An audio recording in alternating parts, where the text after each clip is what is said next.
Beyond the sea bag. What is beyond the sea bag?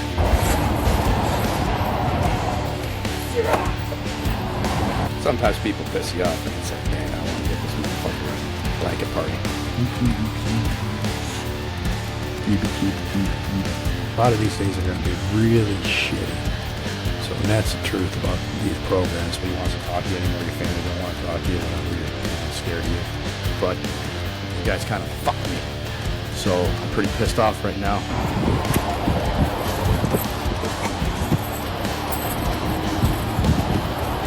I'm not a doctor.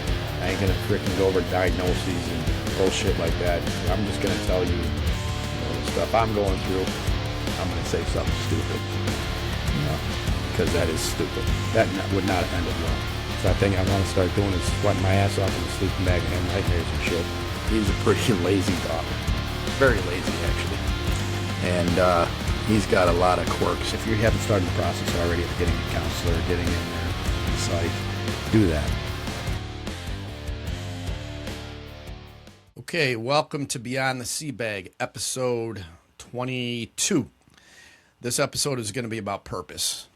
And if you don't have purpose, your life is not going to run so smoothly, especially if you have PTSD and you're a vet and everything. So, and again, this is what this podcast is about.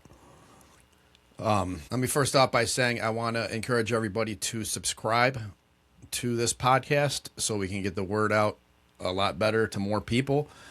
The more people we get it out to, the more people that see it. So if you can, please, if your platform that you like to use is YouTube, subscribe on there, hit the subscribe button. It's usually at the end of each episode, so you can get it there. And if you like Spotify, you can subscribe on Spotify as well, too. So it's on a couple other platforms, but I'm having some problems with them right now, so I'm not going to deal with that now. So YouTube and Spotify are the main places where you can find this podcast. So, but anyway, what I want to talk about is purpose. Do you have a purpose? And one of the reasons why I wanted to do this episode now is because I don't know where I heard it.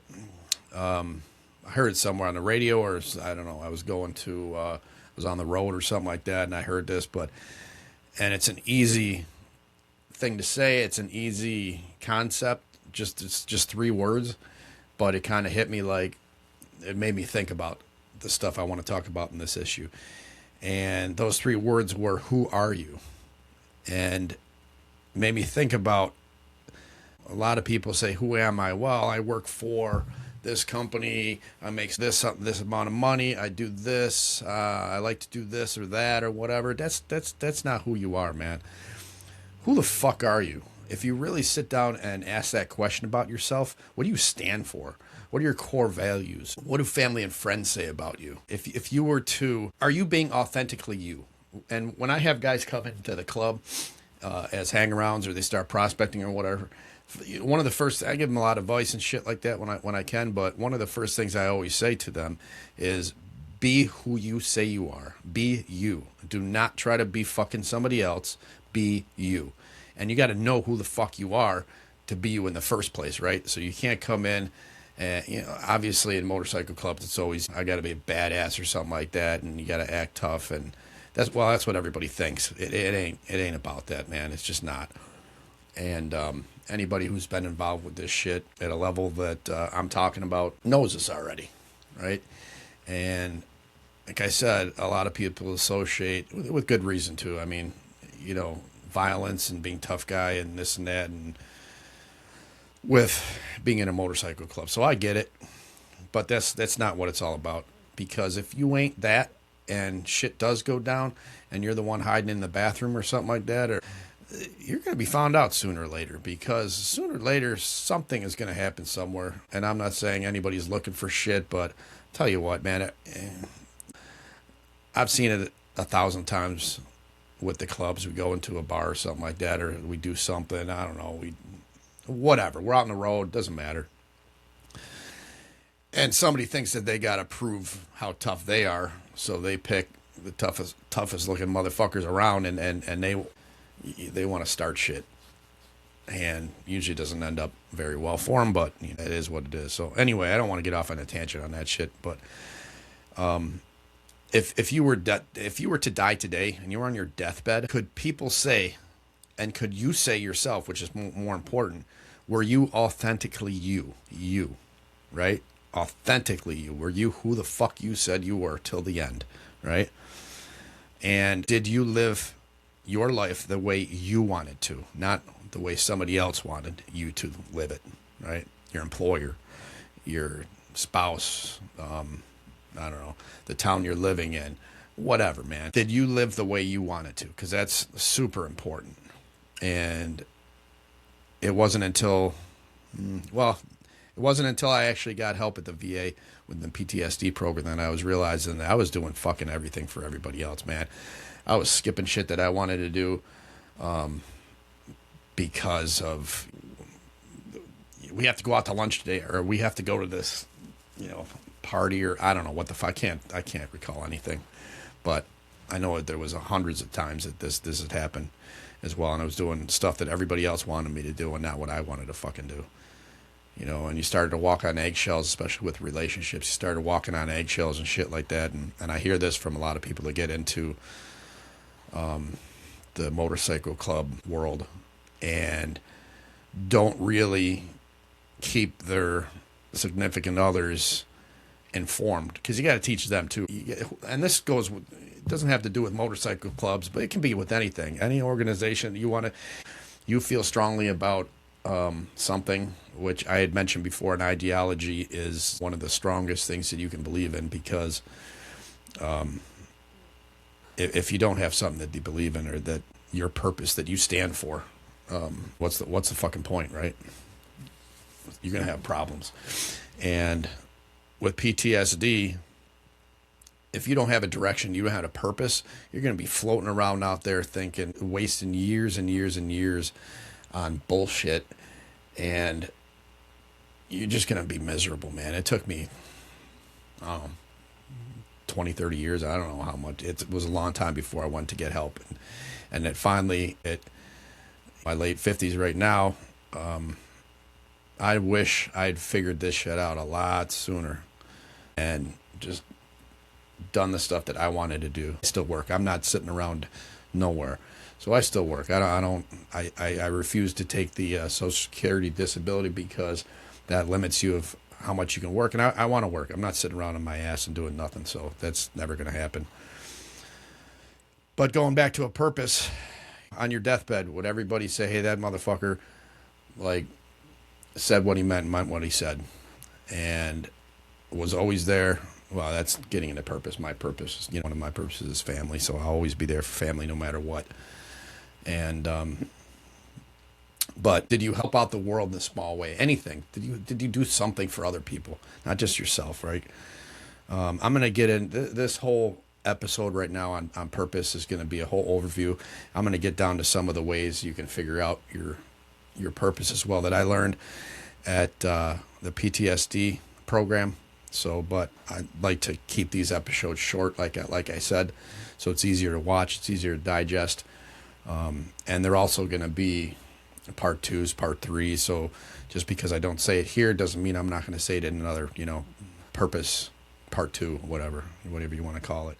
One of the ways I am going to go over, though, on how you can figure out your purpose if you're looking for one, because that was the biggest thing at the program that everybody is talking about. Well, I want to help people. I want to find this grand scheme and help. And I was like, man, it's like, aren't you doing shit right now? And a couple of them were like, yeah, I'm teaching, music to vets. But I don't know if they thought that wasn't a purpose. It kind of is.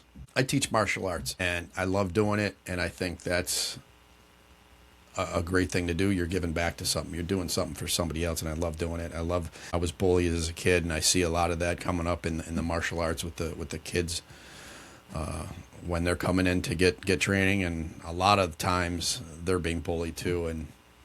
And I remember when I was a kid, I just wish I had somebody that had taught me some stuff like that way back in the day, but it is what it is. But one of the things you can start looking at to figure out what the hell your purpose is what are your gifts? What do you like doing? If you can find what you like doing and then find a way to make money at it, there you go, man. Once you start working, and that's the stuff that you actually like to do, and you're making money at it, you're doing it on your own. I'm telling you, that is the greatest thing on this planet. Being self-employed, self-sufficient, self-sustaining, and you don't need anybody. Well, you do. I don't want to say you don't need anybody's help, because a lot of times you do. You need to know people out there. So, and I say this a lot too. It's not who you are; it's who you know. So, but when you get up in the morning, and I know a lot of vets are in the same boat, man. I get depressed, man. I do not feel like fucking getting out of bed, and it's just the day slips away, and by like 5 o'clock you're like, damn, I wasted a whole nother day and I didn't have shit to do. And you feel like you're just floating in space, man, and there's no purpose, there's nothing, and that just sucks, man. And that just feeds on itself. Then you get more depressed and more anxious, and then finally you're getting up 3 days later, fucking finally taking a shower, and then going and figure out what the hell you were supposed to be doing those 3 days. So, and then starting at the beginning, and hopefully that shit doesn't happen again. But it always does, right? So, and your purpose in life centers around your core values. What are your core values? I get this sheet here, and I'll bring it up in other episodes, but basically, let's see if we can see it. That's what I got at Batavia, and and then there was this other thing, the core value assessment, which I only filled up the last one, right? So, and it was basically about bitching about relationships that were fucking my shit up. So I was kind of on that, but I'm going to go back to some of this stuff and look at that. But you can find any core value worksheet like this and just look at what your core values are and really look at them, not just check, oh, I think I'm like, no, this is like, you'd throw down for this shit. So, and any of the ones on here that I checked, I'm going to live or die by these things, and if you come after me about these things or against these things or trying to stop these things, well, I'm going to hurt you. So, and that's how much I believe in this shit. So no one's going to take that shit away from me. And nor should they. Your core values, you should let people warp your core values. And if once you do learn what your purpose is and find a purpose, those core values are going to be a part of it, and no one's going to be able to shake those. So no one's going to be able to make you think about maybe I'm not that, right? So, but the first part for me was figuring out who the fuck I was. And in the beginning, before I went to the program, it was, I go to work at 95 and I was being miserable, and I'm like, man, finally it was just like, if I die right now, like, oh, he was a good worker, and a month from now I don't even know your fucking name anyway. So it just was like meaningless. It was freaking meaningless, man. So that's one of the reasons why I joined the motorcycle, clubs as well too. So, and I'm still in a motorcycle club to this day. So, and I don't think I'll ever give that up. That's been a part of my life for a very long time, and it's gonna continue to be a part of my life for a very long time, hopefully. One of the things I had to do was accept who I was, because I was trying to be that white picket fence guy, had a good job, went to the office 9 to 5, worked, came home, did it all again the next week and a week after and a week after, and keep on going and keeping it going, keeping it going, 2 weeks vacation and whole 9 yards. So once I got out of that, forcefully got out of that, there was a few things that happened that I got let go for that, and that had to do with anger and PTSD, and that just came to a head at that point. But I had to figure out, listen, I am not this guy, and I'm never going to be this guy. I had to take the good with the bad and accept who I was. And if I didn't like who I was, and I didn't, I had to change a few things. I fucking changed them. I went and got help. I did the stuff that I'm supposed to do and continue to keep on doing. I found this, this podcast. So not only this helps other people, I know it helps other people because I've been told that by some of the subscribers and stuff like that. They get a hold of me offline or whatever, and so I'm happy that I'm doing something for somebody else, but I'm also doing this for myself too, because when you can talk about your fucked up life, then it helps you out with your fucked up life. It makes it just a little bit better, you know. You're kind of, I'm talking to this microphone and shit like that, but I know somebody's going to be listening to this sooner or later. So get this shit off my chest, and it is what it is. And hopefully I help a lot of people along the way. That's my goal. But it is what it is. So I'm going to end this here, and you'll definitely see part 2 of Purpose. And again, I just want to say, please subscribe to either the YouTube or Spotify podcast, Beyond the Seabag. Everything's can be found at the website at beyondtheseabag.com. And we'll see y'all on the next episode.